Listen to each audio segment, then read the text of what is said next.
There was still lipstick on the coffee mug she never washed. Bright coral, not her shade, not since last spring. I stared at it while the microwave buzzed behind me. Her leftovers, her note, her rules, all waiting like traps in my own home. The paper was bent at the corners like she'd crumpled it, then thought better of it. It sat taped right above the digital clock display. I didn't want to read it again. I'd already memorized it. No touching me today. I'm overwhelmed. That word overwhelmed has become her shield. She uses it when she doesn't want to explain, when a conversation starts to lean toward real feelings, real decisions. I've grown afraid of that word. It's like a wall she slams down between us, and I just stand there like a dog waiting on the wrong side of a locked door. I didn't go to work that day. I told my boss my stomach hurt, but truthfully, it was my head. Or maybe my heart. Maybe both. I walked around the neighborhood for 3 hours. Saw the same dog 3 times. An old boxer with a limp and a collar that didn't fit. The third time he looked at me like, still here, and kept moving. Even the stray dogs had more direction than I did. When I came back inside, she was gone. Again. No call. No text. Just her scent on the pillow and silence everywhere else. That night I did something I'd promised myself I never would. I checked her second phone. She didn't know I knew about it, but of course I did. It wasn't even hidden well, just kept under the sink with the cleaning supplies. Like a dirty secret she wasn't even afraid I'd find. I didn't expect what I saw. The messages weren't just flirtation. They were layered. Old. They went back months. She told him things she used to tell me. Called him honeycomb. Said I clung like a damp towel and that I felt like a favor she couldn't stop granting. I wanted to throw the phone. Or scream. Or maybe just disappear. Instead, I took a long shower and stared at the water pooling near the drain. I felt like it was carrying parts of me with it. I was being washed out of my own life. I left at sunrise the next morning. Didn't slam the door. Didn't even close it all the way. I just walked out with a small bag and the last ounce of self-respect I had left.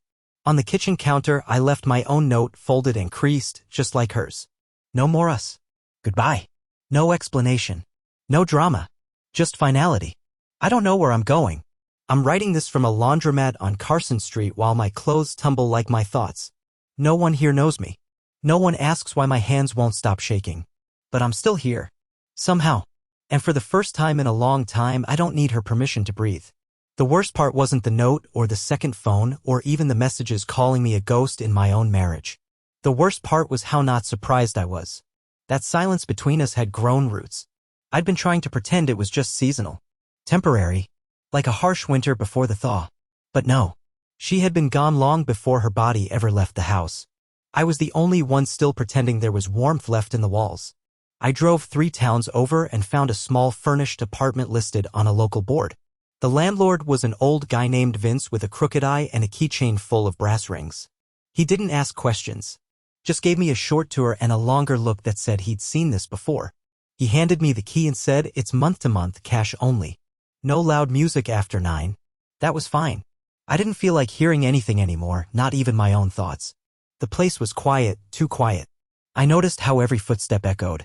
I unpacked what little I brought. 2 shirts, a laptop, my razor, and a single framed photo of Marley and me from 5 years ago at Devil's Lake. I put the photo face down in a drawer after one glance. It was strange how empty I felt even though I knew she was the one who cheated. I didn't feel triumphant, I didn't feel angry, I felt hollow. Like someone had scooped out the inside of me and left the shell to figure out what came next. I didn't tell anyone I left. Not my brother, not my coworkers, not even my mother, who always used to say, "Cliff, if something ever feels wrong, speak before it grows teeth."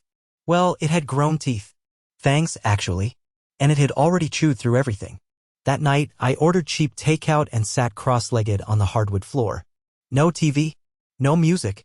Just the buzzing of a broken street lamp outside the dusty window. I scrolled through her messages again, this time not even out of curiosity, just something like punishment. She told him she hated how I always wore socks to bed. That I cried during movies. That I once ironed her work blouse at 2 a.m. like some obedient little house husband. She made fun of me for loving her too much. I started to type a message to her. Something brutal. Something to punch back. But my fingers hovered over the keys and then stopped. She wouldn't care. Or worse, she'd twist it. Say I was unstable, dramatic, needy. I deleted the draft. Instead, I messaged my boss, said I'd need a few personal days. He replied, "Do what you need. No questions." I appreciated that. It hit me then, no one was going to come find me. No one was going to pull me out of this. And she certainly wasn't going to knock on the door with tears in her eyes begging for forgiveness. In fact, she was probably with him at that moment, telling him how free she finally felt. I lay down on the hard floor with no sheets, no pillow, and let the heaviness press down on my chest. I closed my eyes and tried to remember what her voice sounded like when she used to say my name like it meant something. But all I heard was silence. And for the first time, I didn't feel like fighting it. The second morning in the apartment hit differently. The kind of quiet that wasn't peaceful, it was too loud with things unsaid. I woke up on the floor again, my spine bent like a question mark. There was a faint ache in my neck and an empty plastic fork stuck to my thigh from the takeout container I must have slept next to. I blinked toward the ceiling like it owed me an answer, but all I got was that familiar flicker from the street lamp casting shadows across the wall. I sat up and checked my phone out of habit, knowing there'd be nothing. And sure enough, no messages. Not from Marley, not from anyone. I guess I'd done too good a job making myself forgettable all these years. I started drafting another message to her, something measured, something calm. But halfway through typing, "Hope you're okay," I realized I didn't. I didn't hope she was okay. I didn't wish her harm, but I couldn't pretend I cared how her yoga class went or if she got enough sleep or whether her coworker still stole her lunch from the break room fridge. I deleted the message and threw the phone onto the floor. It clattered against the hardwood and spun to a stop like a coin running out of momentum. That felt more honest than anything I could have typed. But here's the twist, that afternoon she finally texted me. Just one sentence. "When are you coming home?" "No, I'm sorry. No, I miss you." Not even a damn question mark. Just a cold demand dressed up as concern. My stomach dropped. I didn't answer right away. I paced for nearly 20 minutes before I could breathe evenly again. I kept replaying the last time we'd made eye contact, about 4 days before I left, when she'd walked in the door late, reeking of vanilla body spray she never used around me, and made some comment about how I always hovered like a moth. That look in her eyes, it was like I was a stranger she'd been forced to tolerate for too long. I replied with 3 words, "I'm not coming." I stared at the screen after I sent it, half expecting a barrage of accusations. But all I got was one final message, "You're being dramatic." That one did it. All these years I'd kept my emotions zipped up, played the calm husband, never once raised my voice, never made her feel cornered, and now that I finally put one damn boundary in place, I was the problem. I was dramatic. That's when the laughter came. Not happy laughter. That kind of sharp, bitter laugh that escapes like steam from a cracked pipe. I laughed so hard I cried. Because this is how it always ends, isn't it? The person who stays quiet gets painted as unstable the moment they say they've had enough. I spent the rest of that day doing something I hadn't done in years. I let myself feel all of it. I didn't push it down. I didn't rationalize. I didn't reach for some optimistic spin. I just let the grief settle on my shoulders and told myself, "Cliff, this is what it feels like to grieve someone who's still alive." By nightfall, I'd packed the photo frame back into my bag and made a decision. I was going to disappear completely from her life. I wasn't going to play the role of the lingering ex, the sad puppy waiting on the porch. No. I'd burned enough time in a house that no longer felt like home. The next morning, I changed my number. She'll probably call it petty. She'll probably tell her friends I snapped, that I couldn't handle space. But I know the truth, I didn't leave because of the note on the microwave. I left because she wrote it without blinking. Because she meant it. Because she didn't care how it landed. And now? Now I'm the one leaving notes behind. Except this time, they're for me. Scribbled on scraps of paper taped to the mirror. Don't let her rewrite the story. You were always enough. This silence is yours now, fill it with something better. I didn't know what better looked like yet, but I was finally willing to find out. It was a Thursday evening, 4 days after I'd left, when I decided to drive back into town. Not for her. Not to confront her or argue or stage some dramatic final scene. I just wanted to see my neighborhood again, the one I spent over a decade trying to call home. Familiarity can feel like a bandage when you're bleeding in places no one can see. I parked near the grocery store we used to visit on Sunday afternoons. The place where we'd bicker over almond milk and salsa brands. Now I walk the aisles alone like a man retracing chalk outlines. I bought a single frozen meal, a bottle of water, and a toothbrush because I forgot mine. I stood in line behind a couple who laughed like new lovers, the kind of laughter that echoed everything I'd lost. The woman leaned into him. He kissed her forehead without thinking. I almost turned around and walked out, but something in me froze. No. I wasn't going to keep running from the world just because my marriage died in it. I paid and walked out, planning to head straight back to the apartment. But then I saw her car. Same license plate. Same scratch on the bumper she always blamed on a shopping cart. It was parked outside a little Mediterranean place on the corner. Our anniversary spot. The restaurant where we used to split one dessert and fight over who got the last spoonful of baklava. And sitting across from her through the glass window was him. I knew it was him. The way she tilted her head. The way she reached across the table, a gesture she hadn't made toward me in years. I stood there frozen in the shadow of a street lamp, watching my wife pour wine for a stranger like it was the most natural thing in the world. No, not a stranger. A man she knew well enough to betray me for. My chest went cold. But I didn't rush in. I didn't shout. I just stood still and watched the show. She smiled. She laughed. She touched his hand. My stomach turned when I saw her take out her phone and snap a picture of the food like she used to do with me. Probably sending it to her little circle of friends who cheered her on for finding herself. I went back to my car and sat in silence. I don't know how long I sat there. Maybe an hour. Maybe more.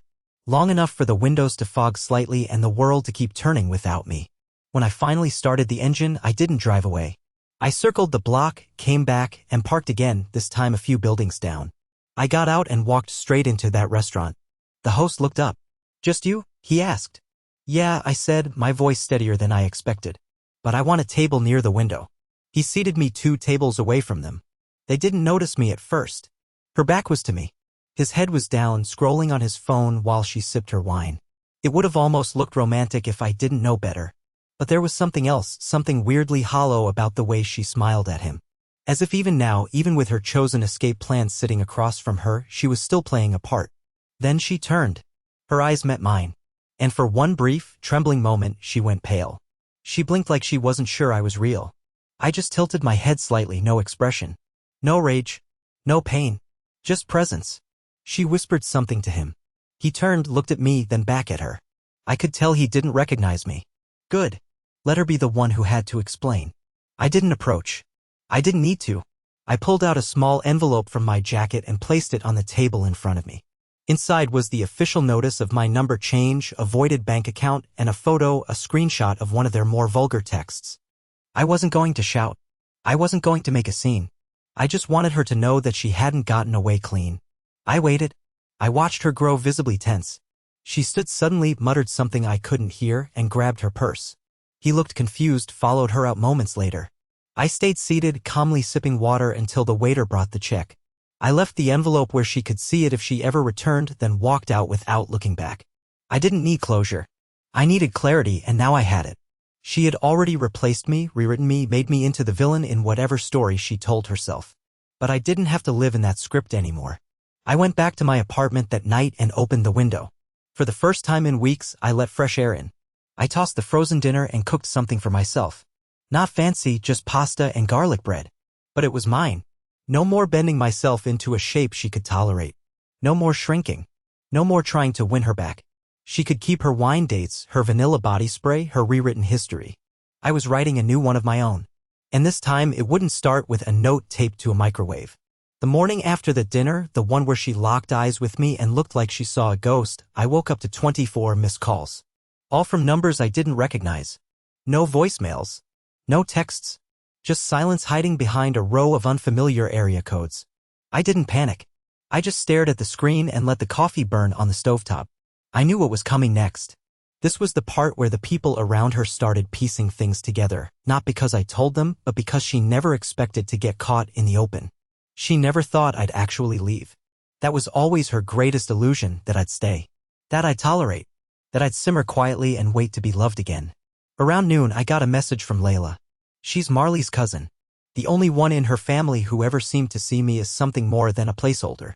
Her text said, "I need to ask you something. Can we talk? Privately." I agreed.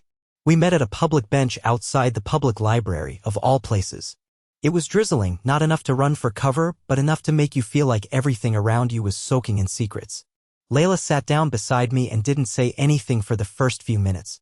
She just tapped her fingers together, staring at the wet sidewalk. Then she finally turned to me and said, "Cliff, I heard about last night. And about the envelope." I didn't say a word. Just waited. "She's telling people you stalked her. That you showed up, made a scene, left threats on the table. But that's not what happened, is it?" I shook my head slowly. "No scene. No shouting. No threats. Just truth." She nodded, almost relieved. Then she reached into her bag and pulled out a crumpled piece of paper. This was in a group chat she forgot I'm still part of. She didn't realize I was even reading anymore. I want you to see it. I unfolded the paper. It was a printed screenshot, a message from Marley to a close friend. She'd written, "I saw Cliff at the restaurant. He looked pathetic. I don't think he'll do anything. He's not the type." Not the type. Funny how that phrase burned more than the lies. I guess she mistook love for weakness. I guess she thought that because I was quiet, I was powerless. She didn't realize that the people you step on while reaching for something else are often the ones who remember every detail, every bruise, every silence, every offhand insult you thought they were too soft to feel. Layla looked at me and said, "I'm not taking sides. But I saw you give her everything. And I saw her drift. I just didn't know it was this bad. Cliff," she told her boss, "you'd been emotionally unstable. She's trying to get ahead of it." I blinked slowly. Ahead of what? Your side. She's scared of your version of the story. And that's when it hit me, Marley didn't fear the truth. She feared my truth. She feared people would start seeing me as more than the quiet one, the pushover, the guy she forgot to mention in her day-to-day life. She feared that I still had a voice. And I did. I just hadn't used it yet. That evening, I did something I hadn't done since I left. I logged into our old shared cloud account. She probably forgot it was still connected to my email.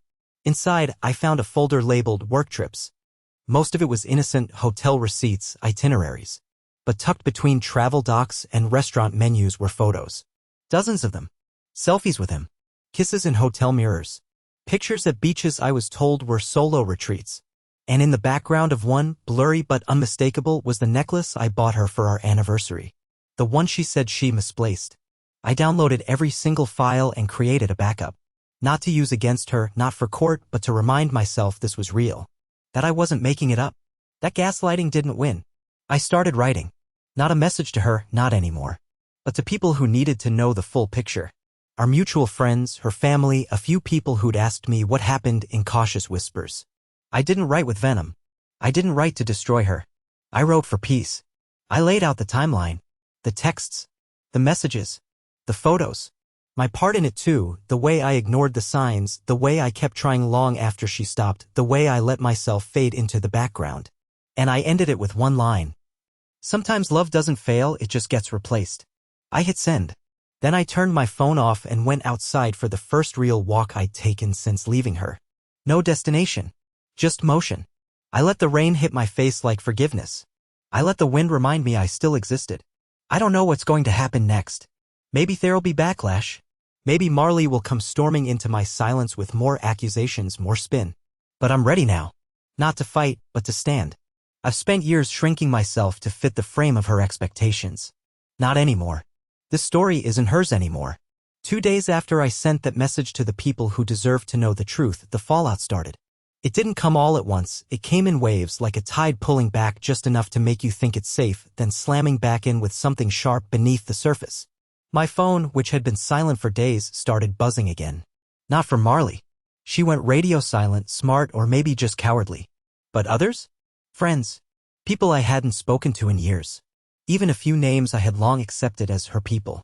They reached out cautiously at first, like tiptoeing into a house that had once been on fire.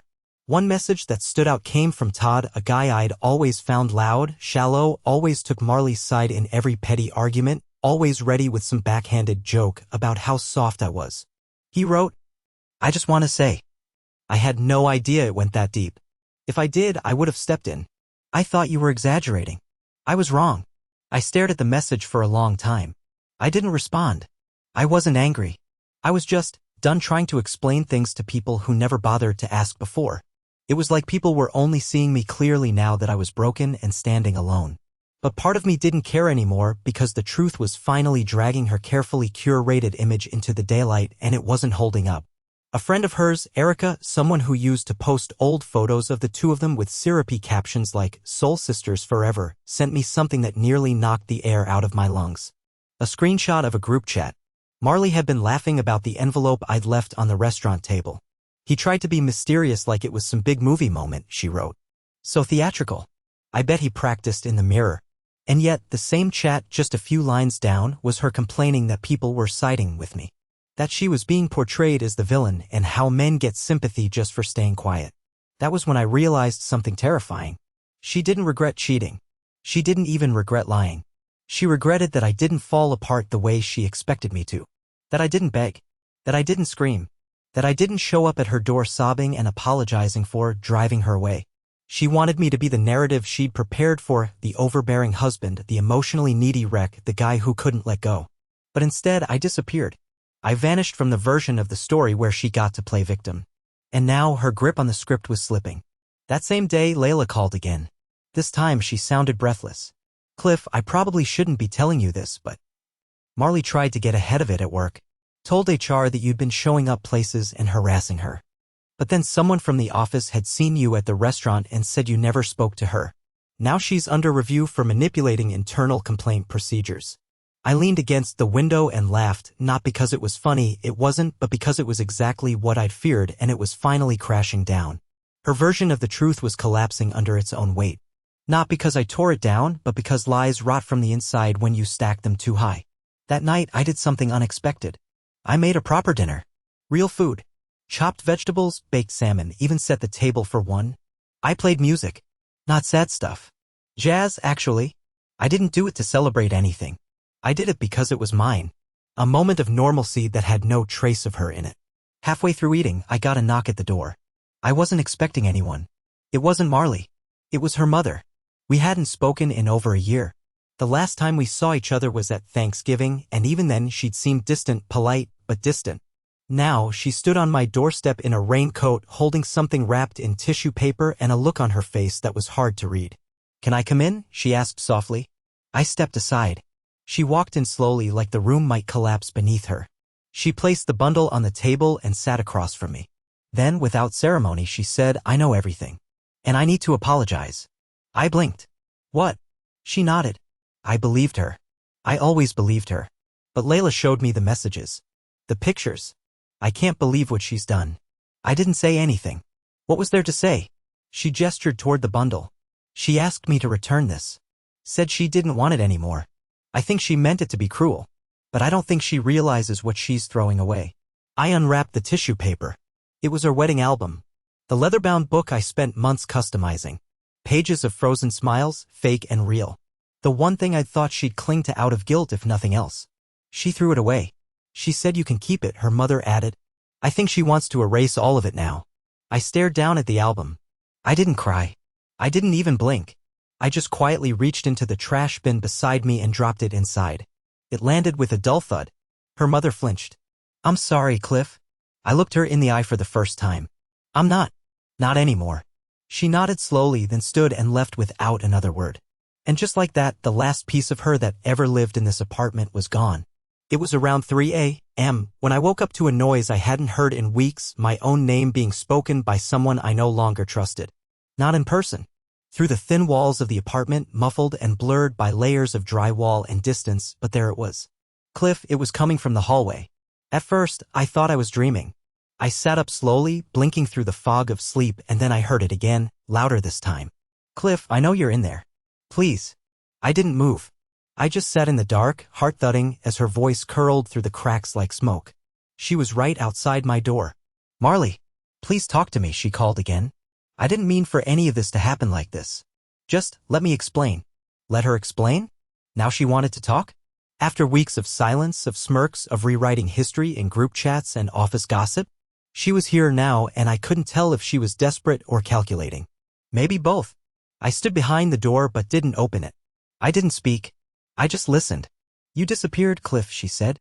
You just vanished. I didn't think you'd actually do it. I thought you needed time. No. What I needed was honesty. What I needed was basic respect. What I needed was to not be made into a cautionary tale in her circle of wine night confidants. I know I made mistakes, she continued, her voice trembling now. But this wasn't all me. You were distant too. You were always so quiet. I never knew what you were feeling. I didn't know you were that unhappy. Unhappy? I had loved her through more silence than most men could tolerate. I had written her notes she never read, planned nights she canceled, watched her fall asleep with her back turned to me for years. And she called that distance? That was endurance. Still, I didn't open the door. After a pause, I heard her step closer, her hand likely pressed against the doorframe. I told him to leave, she said quietly. Ty. I ended it. It was a mistake. All of it. There it was, the act of repentance she assumed would be enough. She thought she could fold the pages back and restart the chapter. She still didn't realize the book had already burned. "I miss you," she whispered. "I miss your kindness. Your patience.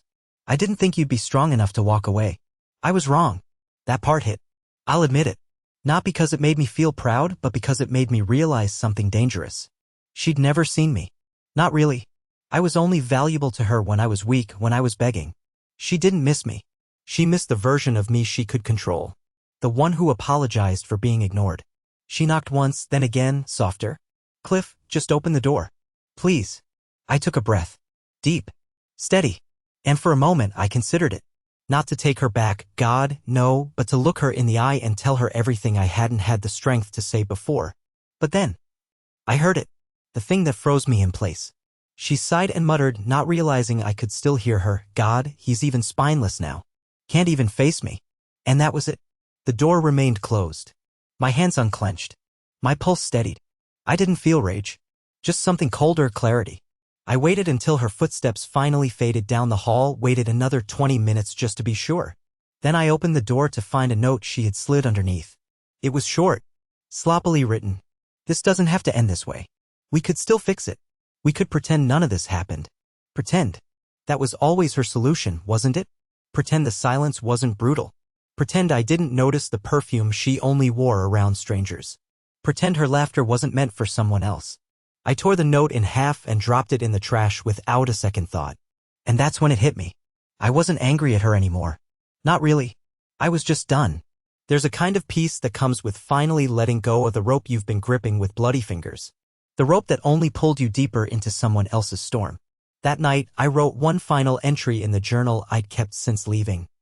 She came to the door, thinking I was still the man who needed her approval. She forgot I left because I didn't need it anymore. Tomorrow, I'm packing up, leaving this temporary place behind. I've already signed a lease in a city a few hours away. New start. New story. One where I'm not the footnote in someone else's novel. One where I'm not the man she thought would stay broken. And I won't be. The sunrise looked different from my new place. Maybe it was the way the light hit the trees just outside the kitchen window. Or maybe it was because, for the first time in years, it wasn't filtered through disappointment. It was just warm. Whole. Mine. I'd moved into a modest 2-bedroom on the edge of a small town where no one knew my name, a town where the barista doesn't ask why your eyes look tired and the neighbor waves just enough but not too much. A clean slate. I signed the lease 2 days after Marley stood outside my apartment and called me spineless under her breath. That moment, more than the cheating, more than the lies, was the final crack that let the light in. She expected me to crumble. But I didn't. I chose to walk forward instead of looking back. My new apartment is nothing fancy, scratched hardwood floors, a leaky faucet, a screen door that slams too hard when it closes. But it feels alive. It smells like fresh coffee and late-night ideas. There's no old perfume lingering in the hallway, no notes taped to microwaves with rules for how I'm allowed to exist. Just peace. Unremarkable, beautiful peace. I started working remotely full-time, something I'd put off for years because I thought Marley needed routine. Turns out I was the only one adjusting my life around someone else's expectations.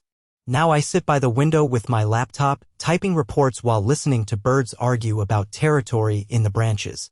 Sometimes I forget what day it is, and that's the best part, nothing feels like a countdown anymore. Layla still checks in. We don't talk about Marley much, and I'm grateful for that. Once she asked if I ever regretted not opening the door that night. I didn't even hesitate when I answered, no. The man she wanted to come back didn't exist anymore. I've joined a little writing group at the library. Mostly older folks, some retired, one guy named Benny who insists every story is better with a bear in it, even romances. They've made me laugh more in 3 weeks than I had in the last 3 years of my marriage.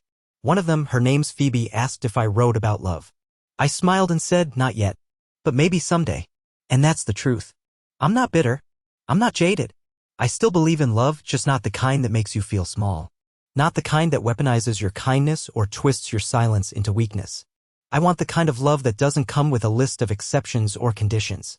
I want the kind that feels like sunlight in the morning, not thunder at night. I've started running again. Not far. Just enough to remind my legs that they're still mine. I'm eating better. I've gained a few pounds back. My eyes don't look sunken anymore. The man I see in the mirror isn't trying to please someone who's already halfway out the door, he's just trying to take care of himself. And one morning, just recently, I found myself standing on the back porch, cup of coffee in hand, and I realized something so simple it nearly dropped me to my knees. I was happy. Not euphoric. Not floating.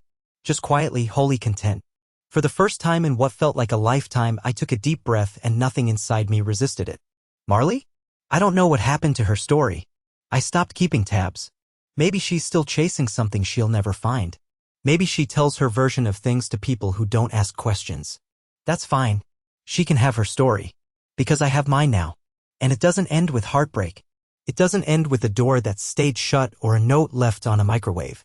It ends here with me standing in the sun, smiling at no one in particular, and finally understanding what it means to belong to myself.